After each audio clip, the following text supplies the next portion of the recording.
오늘 우정 만남의 축제 첫 번째 초청 설교 룻기 제1장 1절로 5절의 말씀, 19절과 이하의 말씀을 같이 보겠습니다.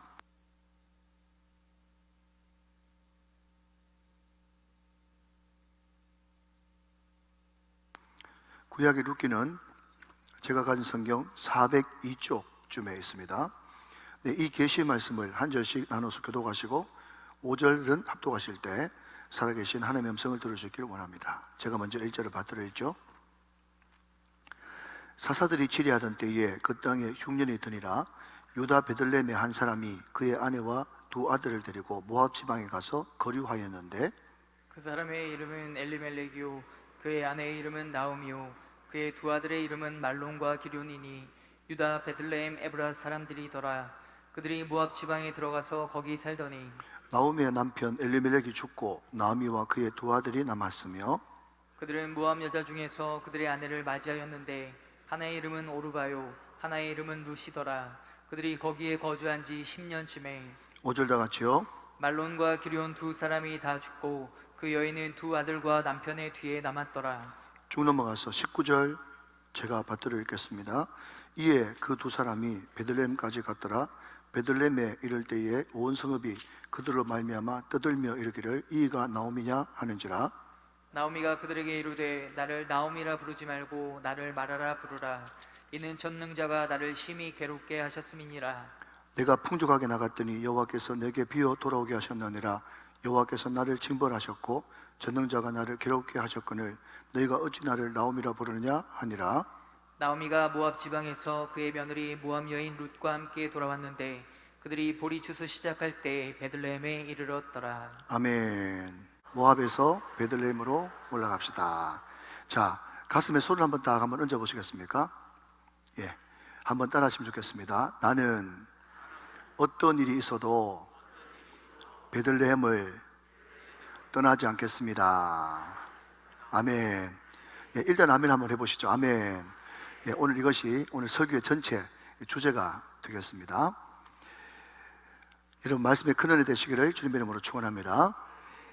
여러분 우리는 흔히 이런 말을 듣기도 하고 하기도 하지 않습니까?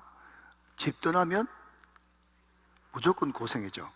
근데 여러분 그게 결단코 좋은 어느 습관이 있는데 여러분의 이해를 확 돕기 위해서 요즘 아이들은요 무조건 앞에 죄송합니다 용서하십시오 개자를 넣더라고요.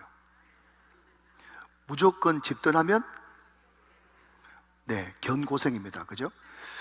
근데 여러분 어떤 말은요 이제 세월이 지나가면서 옛날에는 이런 말이 있었는데 요즘에는 세월이 바뀌어서 그런 말도 안 통해 이런 말이 있는 반면 어떤 말 특별히 오늘 집 떠나면 무조건 고생 이것은요 제가 볼 때는 동서고금을 막론하고 또 시대를 막론하고 다 그것이 통하는 진리 비슷한 말인 것 같아요.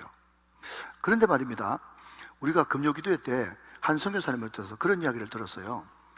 지금 많은 사람들이 전 세계의 7분의 1인 10억의 사람들이 시골에서 도시로 도시에서 도시로 또 도시에서 서울로 또 나라에서 나라로 엄청나게 이주하면서 움직인다는 거예요. 예, 들어보셨죠? 그죠? 근데 그 인구가 전 세계 7분의 1, 10억이 움직인다네요. 자, 여러분 한번 생각해 보시죠. 방금 제가 집 떠나면 견고생이라고 말씀을 드렸잖아요. 집 떠나면 고생이라는 것을 다 알고 있음에도 불구하고 왜 그렇게 사람들이 나라에서 나라로 도시에서 도시로 시골에서 서울로 막 이동하고 움직이는 것일까? 물론 사람들마다 각자 사정이 다 있겠지만 그 중에 가장 큰 원인 중에 하나는요 저는 결국 금의 환향이라고 봅니다. 금의 환향 때문에 무슨 말이죠? 어떻게 하든지 고생해서라도 내가 성공해서 돌아오리라 라고 하는 것이 금의 환향 아니겠습니까? 그것 때문에 많은 사람들이 이동을 하고 움직인다는 거예요. 고생을 무릅쓰고 감수하고요. 근데 여러분 그 중에 어떤 사람들은 말 그대로 금이환영하는 사람이 있겠죠.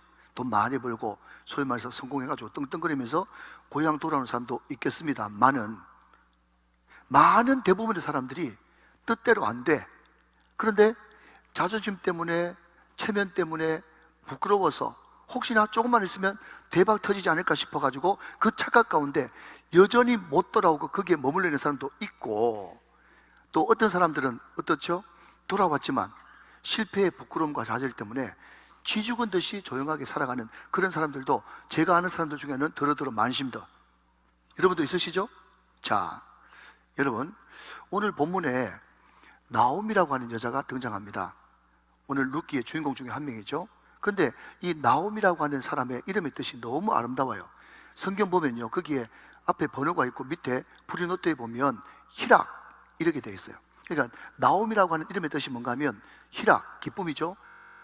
달콤함, 아름다움, 모든 좋은 뜻이 나옴이라고 하는 이름 속에 다 들어있어요. 그래서 제가 아는 그 전에 나집사님이 있었거든요. 애를 낳았어요. 이름을, 여보세요? 들리세요? 네, 듣고 계시죠? 제가 아는 나집사님이 계셨다니까요. 딸을 낳았어요. 묻지도 않고 따지지도 않고 이름이 나옴이야. 이름 뜻이 원칸 좋으니까. 그런데 그 좋은 이름의 뜻이 있음에도 불구하고, 여러분 오늘 성경의 19절 이하에 보니까 이 나오미가 뭐라고 이야기하는가 하면, 자, 빨간색 한번 봅시다. 나를 나오미라 부르지 말고 나를 마라라 부르라 그랬어요. 자, 여러분, 나오미는 방금 들었고 마라라고 하는 단어가 나오네요. 마라 어디서 많이 들어보셨죠? 어디에 나오는 단어던가요? 출애굽기 15장에 보면 거기 이스라엘 백성들이 홍해를 건너가지고 그 기쁨도 잠시 기근을 만났는데, 가람을 만났는데 물이 있어가지고 아 물이다 하면서 먹어봤는데 그 물이 달다 쓰다, 너무 써가지고 못 먹는 거야. 그래서 물을 먹어봤더니 패패하면서 아우 써서 못 먹겠어 하면서 그 물이 없음으로 인해 가지고 하나님을 원망하고 모세가 원망했더라 라는 것이 출애굽기 15장에 나오는데, 그때 쓰다라고 하는 이름에 마라라는 지명의 이름이 되었다는 것이. 그러니까 마라가 뭔가 하면요, 괴로움, 눈물, 고통, 한숨이에요. 그러니까 원래 이 나오미의 이름은, 그냥 들으십시오, 양해하고, 네, 김기쁨, 이 즐거움, 이 노래, 이 찬양, 이 달콤함, 예, 이것이 나오미의 이름이었는데 갑자기 이름을요, 이 눈물, 이 한숨, 이 고통. 자, 여러분 보십시오. 너무너무 아름다운 이름이 있는데 갑자기 이름을 고통, 눈물, 한숨으로 지른다는 것이 정상이겠습니까? 절대 정상이 아니죠. 뚜뚜뚜뚜뚜뚜뚜뚜. 그렇다면 과연 이 여인에게 무슨 일이 있었던 것일까요? 그것이 궁금합니다. 그죠? 그것이 궁금하죠? 자, 이제 그 사건의 현장으로 떠나보시죠. 여러분, 때는요 사사시대였습니다. 학자들은 이야기하기를 사사시대가 350년 내지 400년 정도 지속되었다, 그렇게 이야기합니다. 그러니까 굉장히 적지 않이 길어요. 그런데 훗날 룻의 남편이 되어지는 이 보아스라는 사람이 있지 않습니까? 그런데 마태복음 1장에 예수님의 족보를 보니까 그 보아스가 엄마가 누구였는가 하니까 요수아 2장에 나오는 라합이에요. 라합의 아들이 보아스거든요. 자, 그러면 여러분 지금부터 조금만 생각하십시오. 이부 예배 때는 그냥 멍하니 있어가지고 제가 깜짝 놀랐어요. 예, 무슨 이야기인가 하면 라합, 보아스, 이 사람들이 요수아 2장에 라합이 등장하니까 요수아하고 동시대 인물입니다. 아시겠죠? 자, 성경이 시대를 구분하기를 모세 시대, 그때를 광야 시대라고 이야기하고, 요수아 시대, 그때를 가나안 정복 시대라고 이야기하고, 그 요수아 시대 다음에 사사 시대가 등장하는 거예요. 오늘 룻기의 배경이 되는 사사 시대 말이죠. 자, 그러니까 여러분 그냥 퀴즈 나갑니다. 자연스럽게 맞춰보십시오. 그러면 사사 시대가 400년, 요수아 시대 지나고 나서 사사기인데 사사 시대가 400년 정도 되었는데, 그러면 이때 사사 시대 초입이었을까? 중반이었을까? 후반이었을까요? 사사 시대 초입입니다. 아시겠죠? 이게 그 시대의 스토리라 말이죠. 자, 그러면 여러분 요수아 시대를 다른 말로 바꾸면 가나안 정복 시대라고 제가 방금 말씀을 드렸는데, 가나안 그러면 여러분 제일 먼저 떠오르는 그런 이미지가 뭐죠? 젖과 꿀이 흐르는 가나안. 다 이미지를 가지고 계시죠? 맞습니다. 그 땅은 약속의 땅이고 젖과 꿀이 흐르는 땅이 맞아요. 그런데 말입니다, 오늘 성경 말씀 뭐라고 얘기하는가 하면 젖과 꿀이 흐르는 땅 가나안, 이제 나오미의 남편 엘리멜렉과 나오미가 이스라엘 백성들이 요단강을 건너서 그 땅에 들어간 지 얼마 안 됐는데 그럼에도 불구하고 적과 꿀이 흐르는 그 땅에서도 뭐가 났다? 흉년이 났단 말이죠. 자, 여러분 지금 제가 배경 설명을 지금 하고 있는 거예요. 자, 그러니 여러분 무슨 말인가 하면요, 이 땅에 안전지대는 있다 없다? 없습니다. 적과 꿀이 흐르는 약속의 땅이라도 거기는 흉년이 어김없이 찾아왔습니다. 여러분, 오늘 여기에 등장하는 엘리멜렉과 나오미라는 사람의 고향은 베들레헴이에요. 베들레헴은 두 단어의 합성어거든요. 베트, 집, 레헴, 떡, 합쳐서 떡집 이런 뜻이에요. 여러분, 떡집에서 생명의 떡이신 예수님이 나셨습니다. 참 묘하죠, 그죠? 자, 근데 이런 말입니다. 떡집이라고 하는 이름이 붙었다는 것은 뭔가 다른 지방보다 풍성하겠죠. 여러분, 너무너무 없는데, 떡도 없는데 떡집이라고 이름 붙이면 희한하잖아요, 그죠? 그러니까 떡집이라고 이름 붙었다는 것은 베들레헴이 다른 가나안보다 더 풍성하고 윤택했다는 것을 의미해요. 그러나 여러분, 그럼에도 불구하고 그 떡집에도 흉년은 어김없이 찾아옵니다. 마치 저는 참 안타깝게도 그런 것을 한 번도 경험 못해서 참 안타까운데, 제가 부산에서 목회할 때 제가 이제 울산에 오게 될 것을 제가 통보를 받고 울산에 대해서 들어보니까요, 지금부터 한 12년 전만 해도, 15년 전만 해도 울산에는요, 개도 많은 자리 물고 다닌대요. 혹시 들어보셨어요? 예, 그런 이야기 들어보셨죠? 그러니까 이 말이 뭔가 하면, 제가 왜 울산 이야기를 하는가 하면, 베들레헴이 다른 지방보다 훨씬 돈이 많고 윤택했다니까요. 먹을 것도 많고. 우리 울산이 다른 도시보다 훨씬 돈도 많고 윤택하고 풍성하다니까요. 그러나 그럼에도 불구하고 울산에 불경기는 찾아왔습니까? 안 찾아왔습니까? 불경기는 찾아왔단 말이에요. 그러니까 제가 말씀드리고 싶은 요지는 뭔가 하면, 이 세상에 여러분, 울산이 아니라 미국의 여러분 실리콘밸리 여러분 들어보셨습니까? 오렌지 카운티라고, 부자 동네 말이죠. 그런 곳이라 하더라도 여러분, 불경기는 반드시 찾아오고 흉년은 있다 없다? 있다. 이 세상에 어떤 곳도 인간이 발딛고 사는 곳에는 안전지대, 절대 안전지대는 있다 없다? 없다. 이것을 믿으십시오. 인식하십시오. 여러분, 최소한 믿는 사람들이 말이죠, 있지도 않는 허상을 가지고 마치 그것이 있을 수 있고 있는 것처럼 여러분 착각하고 산다면 얼마나 불쌍합니까? 차라리 성경이 이야기하는 사고방식은 그런 것은 없으니 얼마든지 풍요의 땅 베들레헴에도, 미국에도, 여러분 실리콘밸리에도, 오렌지 카운티에도, 세상 어떤 부유한 도시에도 흉년이라는 것, 여러분 불경기라는 것은 찾아올 수 있으니 너희들은 없는 것을 바라지 말고, 우리가 믿는 사람으로서 이 땅에 살 때 고난과 역경과 흉년이 찾아온다고 할지라도 어떻게 우리가 어떤 자세와 태도로 그것을 믿음으로 승리할 수 있겠는가, 그것을 생각하는 것이 믿음의 사람이고 가장 성경적이고 가장 모범적인 교회가 해야 될 행동이라는 것입니다. 믿으시면 아멘. 여러분 동의하십니까? 네. 여러분, 제가 얼마 전에 아브라함 카이퍼라고 하는 유명한 학자가 쓴 삶의 체계로서의 기독교, 이것을 다른 아류에서는요 새로운 삶의 체계 이런 책도 있습니다.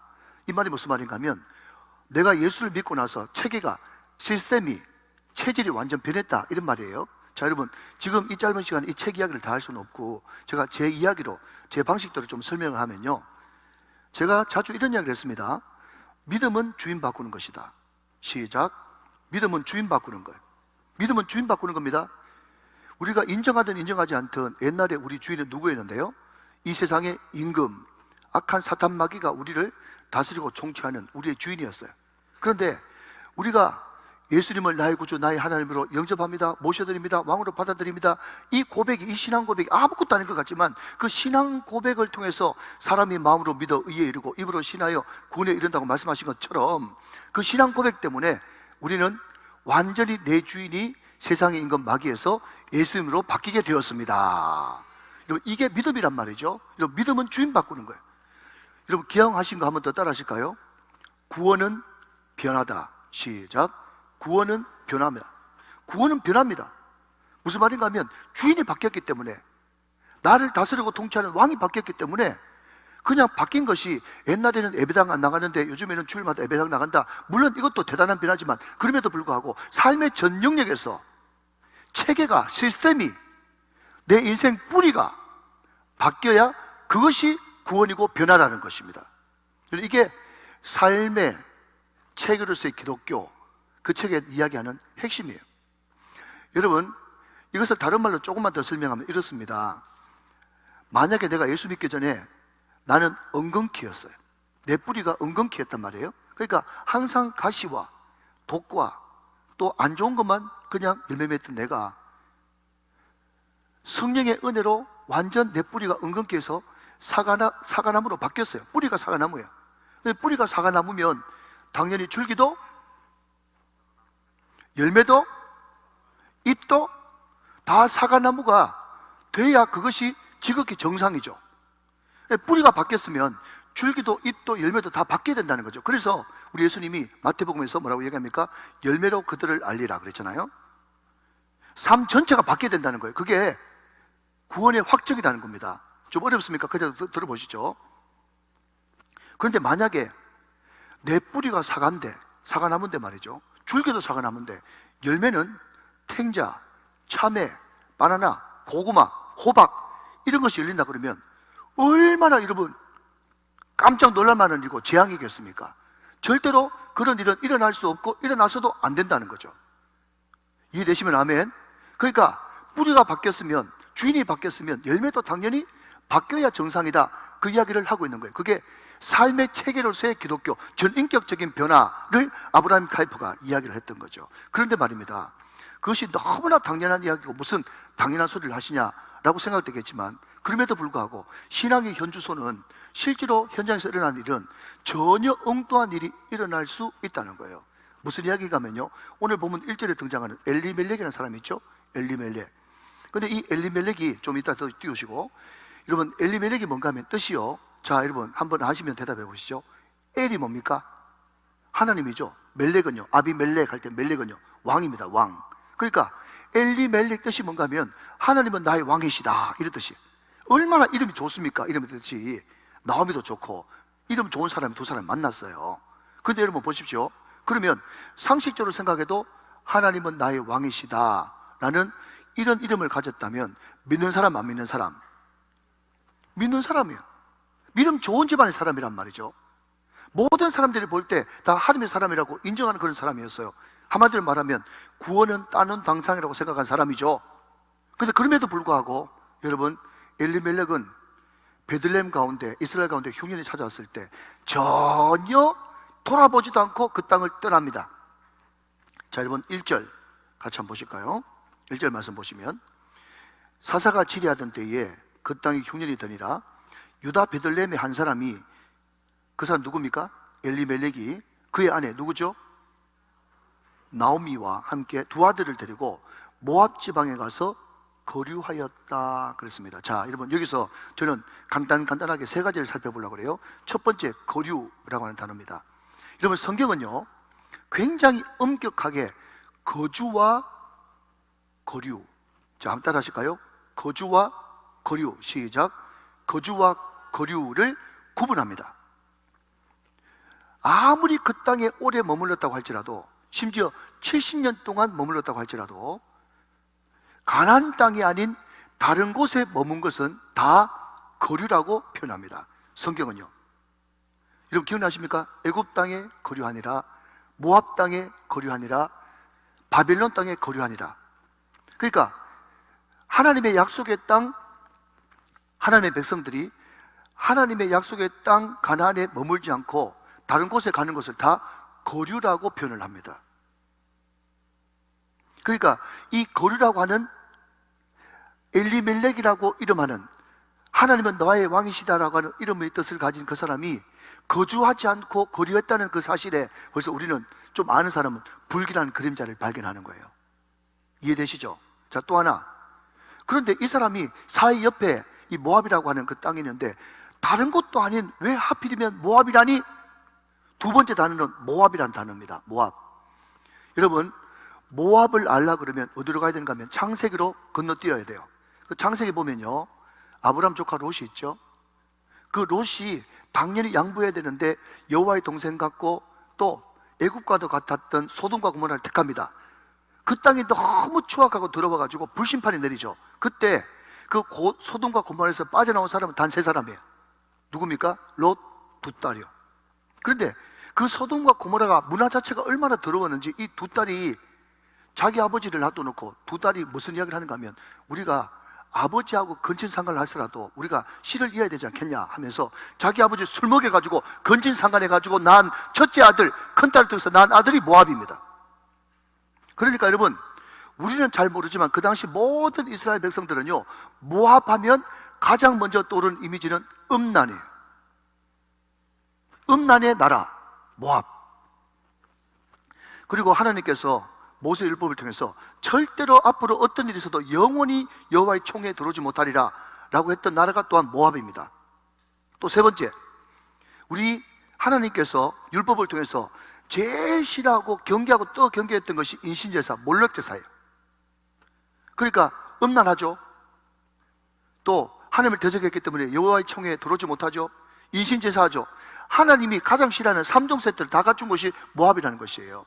그것은 절대로 하나님은 나의 왕이시다라고 이름을 붙은 엘리멜렉 같은 사람, 나오미 같은 사람이 들어가면 안 되는 땅이 모압이에요. 그런데 그 땅에 뚝 들어가가지고 2절 말씀 하반절에 보시면 거기에 어떤 단어가 있는가 하면 2절 하반절에 보니까 그들이 모압 지방에 들어가서 거기 살더니, 여러분, 이 엘리멜렉이 처음에는 어떤 계획으로 갔는지 모르겠지만 급하니까 흉년만 패보자, 3년 계획, 4년 계획 가지고 갔는지는 모르겠지만 거기에 푹 눌러가지고 거류하라고 갔는데 거기에 살게 되었다.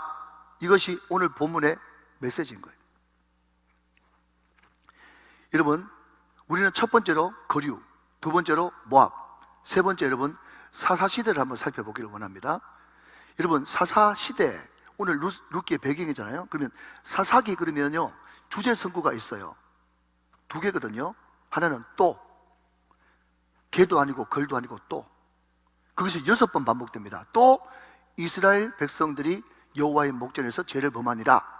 이게 6번 반복되고요. 그렇기 때문에 그 결과가 어떻게 됐냐? 사사기 21장 25절에 보면 이런 말씀이 나옵니다. 그때에 이스라엘의 왕이 없으므로 사람이 각기 자기의 소견에 옳은 대로 행하였더라 그랬습니다. 이스라엘의 왕이 있어요, 없어요? 있습니다. 누가 왕이시죠? 하나님이 왕이세요. 하나님이 왕이시라는 것을 여러분 증명하기 위해서 왕제도를 안 세우고 왕 비슷한 사사라고 하는 그 직분을 만들었던 거예요. 그런데 여러분, 분명히 하나님이 왕임에도 불구하고 왕으로 대접 못 받던 시대, 이것을 다른 말로 바꾸면 자기가 왕이었던 시대, 자기 소견에 옳은 대로 늘 행했던 시대, 그 시대가 사사시대고 그 대표적인 사람이 엘리멜렉이라고 하는 사람이에요. 하나님은 나의 왕이시다, 이름은 거창한데 항상 여러분 자기 멋대로 했던 사람, 자기 소견에 옳은 대로 행했던 사람이요. 여러분, 이런 사람들의 특징, 가장 큰 특징이 뭔지 아십니까? 절대로 하나님께 묻지 않는다는 것입니다. 이 시대의 특징이요, 묻지 않아요. 여러분, 오늘 여러분 성경 말씀 보십시오. 여기 엘리멜렉이 그 베들레헴 그 떡집에, 하나님의 언약이 있는 그 떡집에 흉년 났는데 어디 기도해보고 움직였다는 말이 어디 있습니까? 흉년 나니까 바로 여러분 처세, 정보, 시류, 눈치 보면서 바로 여러분 모압으로 옮길 거예요. 모압이 어떤 땅인지 뻔히 알면서 말이죠. 여러분, 우리는 교회에서 하도 기도 여호와께 묻고 듣고 순종하자 기도 이야기를 많이 들으니까 기도가 얼마나 대단하고 반면에 기도가 얼마나 무서운 것인지 우리는 잘 모릅니다. 그런데 여러분, 묻지 아니하였다 그러면요, 머리 좋은 사람, 또 성경 잘하는 사람은 여호수아 9장 말씀이 생각나야 됩니다. 여호수아가 여러분 여리고를 무너뜨리고 한참 피치가 올라가 있을 때 그 이웃 기브온 족속이 여호수아를 찾아왔어요. 거지 행색을 하고 음식에 곰팡이 일부러 피워가지고 말이죠. 우리가 당신의 종이 되기를 원합니다. 그랬더니 분명히 하나님께서 가나안의 모든 족속들과 상관하지 마라 헤렘법을 이야기했음에도 불구하고 여호수아가 묻지 않고 그 사람들을 그냥 자기 밑으로 편입시킵니다. 그게 여호수아가 범한 죄입니다. 여러분, 쭉 넘어가서 이제 이스라엘 초대왕 사울이 등장했습니다. 사울이 처음에는 참 괜찮은 사람이었는데 그럼에도 불구하고 사울은 여호와께 묻지 않았어요. 하나님으로 왕대접하지 않았어요.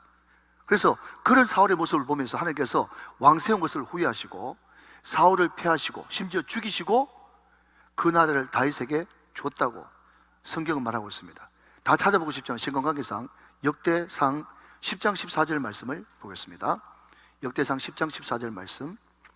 자, 저와 같이 낭독자는 잊지 마시고 저와 같이 한번 읽어보시죠. 시작. 여호와께 묻지 아니하였으므로 여호와께서 그를 죽이시고 그 나라를 이새의 아들 다윗에게 넘겨주셨다. 아니 목사님, 기도 좀 안 했다고 사람을 죽여요? 너무한 것 아닙니까?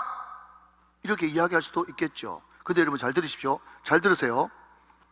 성경이 이야기하는 죽음은요, 두 가지입니다. 하나는 육체적인 죽음이 있죠. 그러니까 죽음은 뭔가 하면요, 분리예요. 자, 그냥 한번 따라 봅시다. 죽음은 분리이다. 시작. 죽음은 분리입니다. 뭐가 분리입니까? 영혼과 육체가 분리되는 것이 죽음이에요. 그것이 육체적인 죽음이죠. 여러분, 우리의 인생의 주인 되시는 하나님과 우리가 연결되지 않고 분리되는 것, 그 영적인 죽음이에요. 여러분, 다시 한 번 말씀드리지만 교회에서 하도 기도라는 이야기를 많이 하니까 그냥 귀에 못이 박혀가지고 그 해도 되고 안 해도 되는 것처럼 그렇게 생각하는데, 여러분, 기도가 뭐냐? 하나님께 묻고 듣고 순종하는 이 관계가 뭐냐? 그것은, 기도는요, 하나님과 우리를 연결시키는 생명의 탯줄이고 축복의 파이프인 것입니다. 이거 안 하면 죽는 거예요. 결국 여러분, 사울이 여호와께 묻지 아니하였으므로 하나님께 버림받고 심지어 죽고 그 나라가 다른 사람한테 넘어갔어요. 사랑하는 여러분, 고지 들으시기를 주님의 이름으로 권합니다. 고지 들으셔야 돼요. 그런데 여러분, 우리가 어떤 고난, 어떤 문제 때문에 우리가 기도를 중단해버린다? 그게 뭔가 하면 분리되는 거거든요.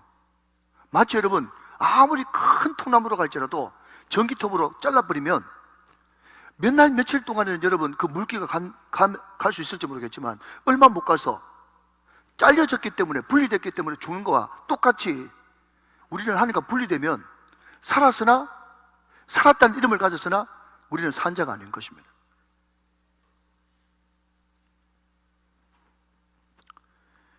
여러분, 우리가 하나님께 묻지 않고 뭔가를 결정하게 되면요, 그 당시에는 똑똑할 것 같고 그것이 탁월한 처세 수준인 것 같지만 결과는 이미 났습니다. 그 결과는 꼬이는 것이에요. 아, 목사님 무슨 3번이나 반복됩니까? 왜 그런지 아세요? 남편 죽었죠. 한번 꼬였죠. 말론 죽었죠. 또 꼬였죠. 기론 죽었죠. 또 꼬였죠. 3번 꼬입니다. 여러분 죄송합니다. 주일날 이런 말씀 안 드려야 되는데 그래서 속으로만 대답해 보세요. 3번 꼬인다. 시작. 3번 꼬입니다. 3번 꼬여요. 여러분, 제 나이 정도만 돼도 상상할 수 있어요. 뭔가 하면, 여러분 성경 안으로 한번 들어가 보시죠. 뭔가 하면요, 제가 이때 룻기 안으로 신방을 들어가 보니까 말론이 이제 자기는 모압 땅으로 간다고 주변에 있는 일가친척한테 인사를 하는데 그냥 자리스레 건강해야 된다 하면서 바깥으로 막 슬픈 표정을 지는데요, 내가 속까지 들어가 봤거든요. 우리는 그냥 속까지 들어가 볼 수 있잖아요. 상상으로는. 속까지 들어가 보니까 이 엘리멜렉이 뭐라고 이야기하는가 하면, 아이고 이런 둔한 것들, 뭔가 흉년이 나고 살기 어려우면 대책을 세워야 되지, 손가락만 빨고 저게 무슨 짓이냐. 엘리멜렉이요, 주변에 아는 사람들 되게 무시하더라고요. 신방 가보니까. 여러분 상상되지 않습니까? 그리고 거기 있는 일가 친척들도 말이죠, 자기들은 가고 싶은데 돈도 없어, 언어도 못해. 여러분 다 옛날에 독일, 미국 유학 간 사람들, 똑똑한 사람들입니다. 그 사람들이요, 세상적으로. 그러니까 이 사람들은 아무것도 못하고 그냥 손가락만 빨고 있으니까 모압으로 이민 간다고 하는 엘리멜렉 보내주면서, 아이고 부러워래, 나도 갔으면 좋을 건데 아이고 부러워래. 어떻게 저 사람은 똑똑해가지고 저렇게 결단력을 내리노, 어떻게 비자는 받았지? 그렇게 하면서 부러워하고 있는 거예요. 자, 근데 여러분 과연 어떻습니까? 오늘 성경 말씀 읽지는 않았지만 여러분 세월이 10년 지났어요. 10년. 여러분 10년 지나서 강산 한번 변하면 뭔가 결과물이 있어야 되지 않습니까? 그죠? 처음에 여러분 가가지고 돈 좀 벌고 흉년 지나고 나면 돌아올 줄 그렇게 생각하고 가는지 모르겠지만, 거기에 거주하고 눌러 앉았으면 뭔가 결과물, 열매가 있어야 되잖아요. 근데 여러분, 열매는 뭐죠? 3번 꼬이는 겁니다. 남편 죽고 아들 둘 다 죽었어. 여러분, 지금도 남편 죽고 아들 다 죽으면 말이죠, 정말 천천백력입니다. 그런데 3000년, 지금부터 3000년 전에 남편 없고 아들 없다는 것은요, 완전 인생 절대 절망입니다. 희망이라고는 없어요. 대책 무예요. 이제 죽는 것밖에 남은 게 없어요. 완전 바닥이라니까요. 그나마 여러분, 나오미가 일찍 결혼해가지고, 여러분, 남편 죽어도 자기가 좀 젊으면 팔자 고쳐가지고 또 남편하고 그 밑에 있는 애 낳아가지고 계대 결혼하는 것이지 않습니까? 모르세요? 아시죠? 설명 안 해도 되죠? 그럴 수 있는데, 이제 나이가 나오미는 이미 늙었고, 그러니까 전혀 그 집에 소망이라고는 없는 거예요. 여러분, 이것이 성경이 이야기하는 메시지입니다. 얼마나 여러분 기가 막혔으면 나오미가 자기 스스로 이렇게 고백합니다. 21절 말씀 보니까, 자, 파란색 봅시다. 여호와께서 나를 징벌하셨고, 여기 여호와는 야훼로 번역됐어요. 전능자라는 단어가 나왔습니다. 엘샤다이, 전능자가 나를 괴롭게 하였거늘 너희가 어찌 나를 나오미라 부르느냐. 이 말이 무슨 말인가 하면, 하나님이 불순종하는 우리 가정 심하게 쳐버려가지고, 여호와께서 나를 징벌하셨고 전능자가 나를 괴롭게 했는데 내가 어떻게, 하나님께서 쳐버리는데 내가 어떻게 회생될 수 있겠냐. 절대 절망의 순간에 지금 있는 것입니다. 그런데 여러분, 제가 늘 말씀드리지만 제가 그런 말씀 안 드려요. 만약에 어떤 한 사건만 가지고 막 그것을 이야기하면요, 좀 약해요. 논리가 좀 떨어진단 말이죠. 그런데 여러분, 성경에 쭉 보면 말이죠, 쭉 보면 오늘 엘리멜렉 나오미 가정처럼 베들레헴에 머물지 않고 모압 땅으로 또 어디 땅이든지 거류하러 갔다가 낭패본 그런 케이스가 너무너무 많습니다. 제가 간단하게 몇 개만 소개합니다. 창세기 12장에 넘어가면 그때 아브라함이 믿음의 조상임에도 불구하고 기근이 그 땅에 심했어요. 가나안 땅에도 기근이 왔습니다. 아브라함이 여러분, 오늘 본문에 나온 엘리멜렉처럼 한번 물어보지도 않고 바로 여러분 세상적인 방법 애굽으로 갔어요. 여러분, 그 결과가 뭐죠? 마누라 뺏길 뻔했어요. 그때 만약에 하나님께서 중간에 개입 안 해줬으면요, 꼼짝없이 애굽왕 바로한테 마누라 뺏기는 일이 생겼습니다. 자, 여러분 보시죠. 자, 좀 더 넘어가서 여러분 들어보셨습니까? 평행 이론이라고 들어보셨어요? 창세기 26장 가니까 그 아들이 똑같이 행동하네. 또 그 땅에 흉년이 들었어요. 여러분, 어느 땅이든 사람 사는 것은 흉년이 든다니까요. 그런데 그 땅에 흉년 드니까 또 이삭이 하나님 앞에 한번 물어보지도 않고 바로 그랄 지방으로 여러분 갑니다. 거류하러 가는 거예요. 그때 똑같이 자기 아버지와 똑같이 자기 마누라 또 뺏길 뻔했어요. 그때 하나님이 또 안 지켜줬으면 큰일 날 뻔했어요. 여러분, 이런 이야기 한두 가지입니까? 자, 여러분 마지막으로 신약으로 한번 넘어가 볼까요? 여러분, 누가복음 15장 도란 탕자 있지 않습니까? 우리 봤죠? 자기 아버지한테 살아있는데 유산 요구한다는 것은 돌로 맞아 죽을 죄입니다. 그럼에도 불구하고 아버지는 사랑하기 때문에 유산 나눠줬어요. 바로 그 유산 들고 먼 나라로 갑니다. 이민 갔죠? 거류하러 간 거예요.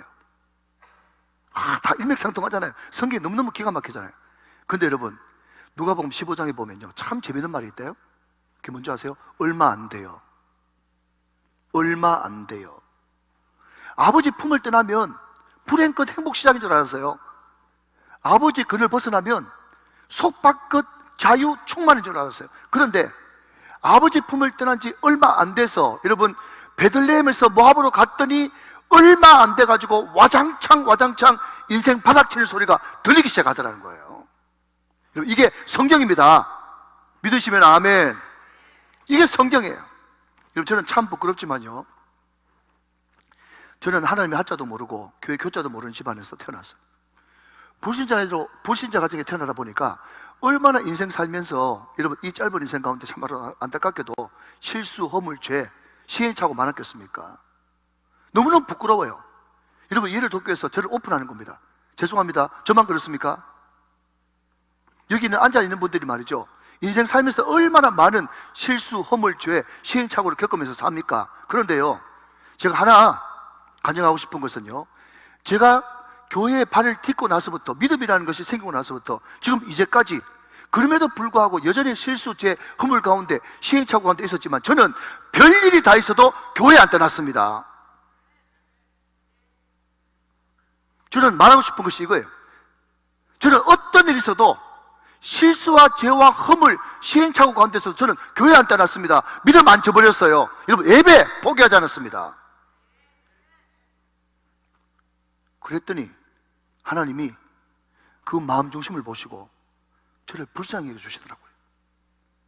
저를 불쌍히 여겨주시고 내 삶을 제 가운데 마라에서 나옴이 은혜와 기쁨의 자리로 나를 인도해 주시고 나를 베들레헴 배부름의 장소로 저를 회복시켜 주셨습니다. 여러분, 이게 은혜입니다. 은혜가 아니면 설명이 안 되는 거예요. 그럼 제가 이렇게 보니까 오늘 두세 분이 많은 시간 방황하다가 또 많은 시간 방학하다 오셨네요. 여러분, 제가 오늘 3부 예배 들어오기 전에 카톡을 봤는데 우리 교회 성도 중에 한 분이 목사님, 모압 갔다가 베들레헴 왔습니다. 그렇게 문자를 보냈어요. 목사님 기다려주셔서 감사합니다. 저보다 하나님이 더 기다리셨어. 사랑하는 여러분, 오늘 이 자리가 베들레헴이 다 되시기를 주님의 이름으로 축원합니다. 참으로 감사한 것은 나오미가 돌아왔다는 거예요. 돌아왔어. 여러분, 6절 7절 봅시다. 6절 7절. 그 여인이 모압 지방에서 여호와께서 자기 백성을 돌보시사 그들에게 양식을 주셨다함을 듣고, 자, 볼펜 있는 분들 동그라미 치십시오. 듣고 이에 두 며느리와 함께 일어나, 동그라미, 모압 지방에서 돌아오려 하여, 네모, 7절, 있던 곳에서 나오고, 동그라미, 두 며느리도 그와 함께하여 유다 땅으로 돌아오려고 길을 가다가, 그랬습니다. 자, 여러분, 저는 6절 7절 읽으면서요, 이 단어에 필이 확 꽂히는 거예요. 자, 여러분 한번 따라 하실까요? 듣고, 일어나, 돌아오려 하여, 나오고. 할렐루야. 여러분, 지금 우정만남의 축제를 앞두고 제가 11월 달부터 계속 초청 설교를 지금 하고 있는데요, 오늘 이 메시지가 하나님의 음성으로 들려주시기를 주님의 이름으로 축원합니다. 로마서 10장 17절 말씀에 믿음은 들으면서 나고 들으면 그리스도의 말씀에서 말미암는다 그랬어요. 여러분, 이 믿음은요, 말씀을 들을 때 일어나는 것입니다. 바라는 것은 저뿐만 아니라 여러분들이 VIP를 위해서 기도하고 말씀 전할 때 이 말씀을 듣게 되는 모든 VIP 불신자들이 다 그 말씀을 듣고 일어나 돌아오사 나오는 역사가 일어나게 되시기를 주님의 이름으로 축원합니다. 이 네 가지가 역동이 일어나는 거예요. 성령의 역사입니다, 여러분. 듣고 일어나 돌아오려 하여 나오사. 할렐루야. 여러분, 그렇게 될 때 어떤 일이 벌어지는 줄 아세요? 아무리 그 영혼이 지금 마라의 쓴물 가운데 있다고 할지라도 듣고 일어나 돌아와서 나오면 그 인생이 베들레헴으로 배부르게 될 줄로 믿습니다. 나오미로 은혜가 회복될 줄로 믿습니다. 기쁨이 회복될 줄로 믿습니다. 즐거움이 회복될 줄로 믿습니다. 행복이 회복될 줄로 믿습니다. 축복이 회복될 줄로 믿습니다. 그런 역사가 일어나야 된다는 거예요. 그리고 그것을 위해서 우리가 1년 동안 기도하면서 우정만남의 축제를 하는 것입니다. 듣고 베들레헴으로 올라와야, 모압에서부터 베들레헴으로 올라와야 여러분 나오미가 회복되니까, 할렐루야, 베들레헴이 회복되니까 말이죠. 자, 이제 말씀을 정리해 볼게요. 여러분, 역대상 4장에 보면 야베스라는 사람이 나옵니다. 야베스. 원래 원어 그대로 발음하면 야베츠 이렇게 발음해야 돼요. 근데 이 야베츠가 어떤 뜻을 가지고 있는가 하면 고통, 눈물, 한숨이에요. 보니까 마라하고 똑같은 뜻이네. 주목하게 됐어요. 근데 여러분, 아들을 낳았는데 이름을 고통이, 눈물이, 한숨이 그렇게 짓는 부모가 세상 천지에 어디 있어. 그런데 그 성경 말씀에 보면요, 이 야베스라고 하는 인물을 누가 짓는가 하면 그 어머니가 이름하여 이르되 그랬어요. 여러분, 이스라엘은요 절대로 엄마가 이름 짓는 법이 없습니다. 아버지는 할아버지가 짓는 거예요. 그런데 엄마가 지었다? 학자들이 이야기하기를 거두절미하고 그때 할아버지, 아버지의 부재였다. 죽었든지 전쟁에 나갔든지 아무튼 어떤 제3의 원인을 통해서라도 그때 아버지, 할아버지 없었어요. 있는데 엄마가 이름 짓는 법은 없어요. 여러분 상상을 좀 동원해 본다면 아빠도 없어요. 할아버지도 없어요. 전쟁에 나간지 죽은지 몰라요. 근데 이 사람은 배가 불러가지고 출산했어요. 제가 옛날에 부흥회 가니까 어떤 부흥사 목사님 그러더라고요. 야베스 설교하면서 애를 낳아보니까 여러분 생각해 보십시오. 미역이 있습니까? 기저귀가 있습니까? 그 다음 두디기가 있습니까? 아무것도 없는 거예요. 그러니까 너무 기가 막힌 그 상황에서 너 왜 태어났니? 네 인생 자체가 흉년이구나. 눈물, 한숨, 고통 이렇게 이름을 지어줬다는 거예요. 여러분 이 야베스는 여러분 인생 태어날 때부터 흉년이었어요. 그러나 그럼에도 불구하고 이 야베스는 여러분 얼마든지 마카파식으로 모압 땅으로 갈 수밖에 없고 가야 됨에도 불구하고 야베스가 전능하신 하나님께 이르되 하나님이여 나로 하여금 환난을 벗어나 근심이 없게 하여 주시옵소서. 하나님 저에게 복을 다하사 지경을 넓혀주시고 주의 손으로 나를 도우사 환난을 벗어나 근심이 없게 하옵소서. 기도하면서 믿음을 베들레헴을 신앙을 예배를 떠나지 아니하였더니 하나님께서 어떤 축복을 주셨느냐? 하나님께서 그 구하는 것을 허락하셨더라. 할렐루야.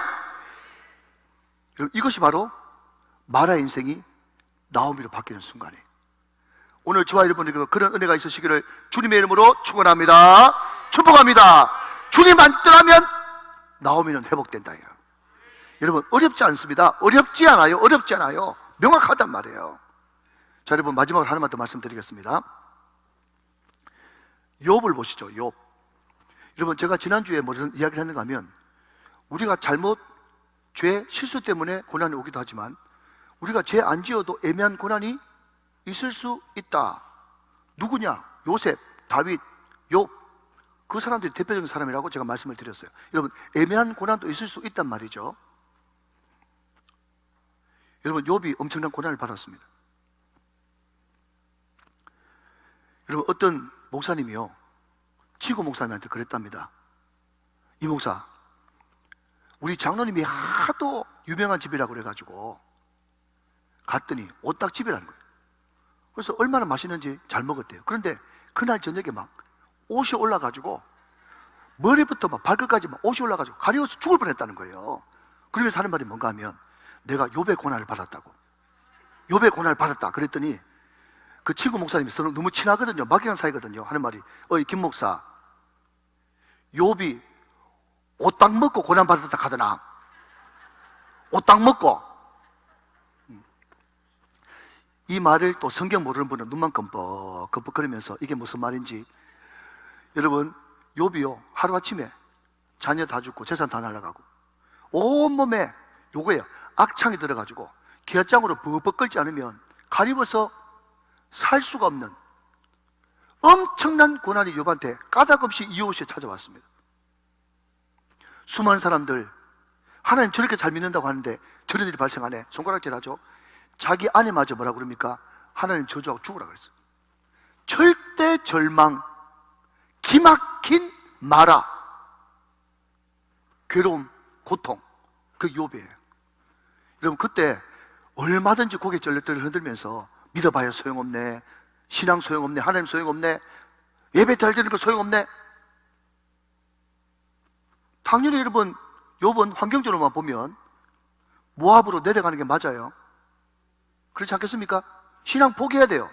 자기 마누라도 하나님 저주하고 죽으라 하는데 뭐 모압 내려가라 그 말 아니겠습니까? 근데 여러분 욥이 뭐라고 고백하는지 한번 보실래요? 앞을 보시면서 앞을 보시면서 한번 빨리 띄워주면 좋은데 욥이 이르되 내가 모태에서 알몸으로 나왔사온즉 또한 알몸이 그리로 돌아가올지라 주시니도 여호와시요 거두시니도 여호와이시오니 여호와의 이름이 찬송을 받으실지어다. 여러분, 이것을 은유로 표현하면 욥은 어떤 순간에도 베들레헴 안 떠났습니다. 마지막 22절, 욥기 1장 22절, 저와 같이 다 같이 읽습니다. 시작.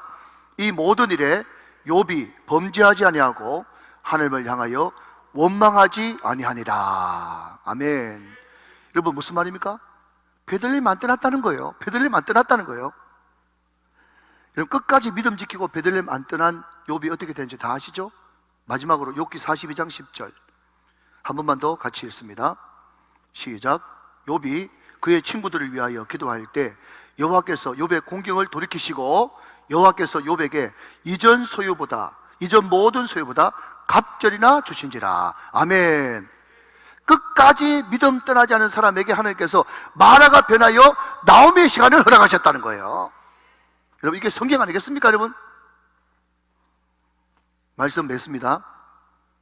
여러분, 이런 말 들어보셨죠? 우리가 인생 살아가는데 필요한 모든 것들은 유치원 때 이미 다 배웠어. 여러분, 평범한 가운데 비범함이 있는 거예요. 여러분, 오늘 말씀이 어렵지 않아요. 결단코 복잡한 게 없어요. 무슨 이야기입니까?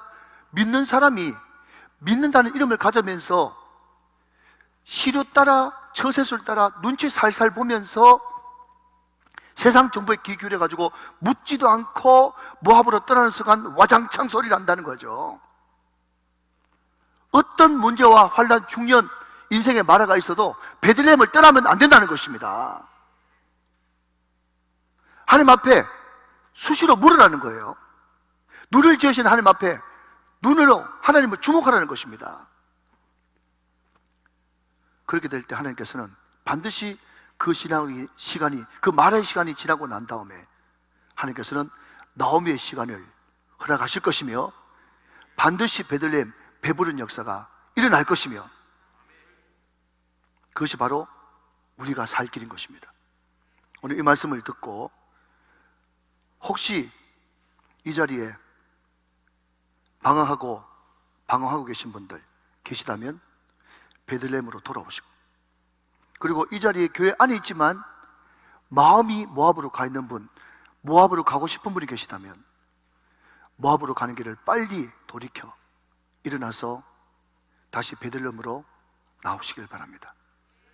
그것이 인생을 축복 가운데 나오미의 인생으로 살아갈 수 있는 답이고 방법인 것입니다. 오늘 저와 여러분에게 이 은혜가 넘치시기를 주님의 이름으로 축원합니다. 축복합니다.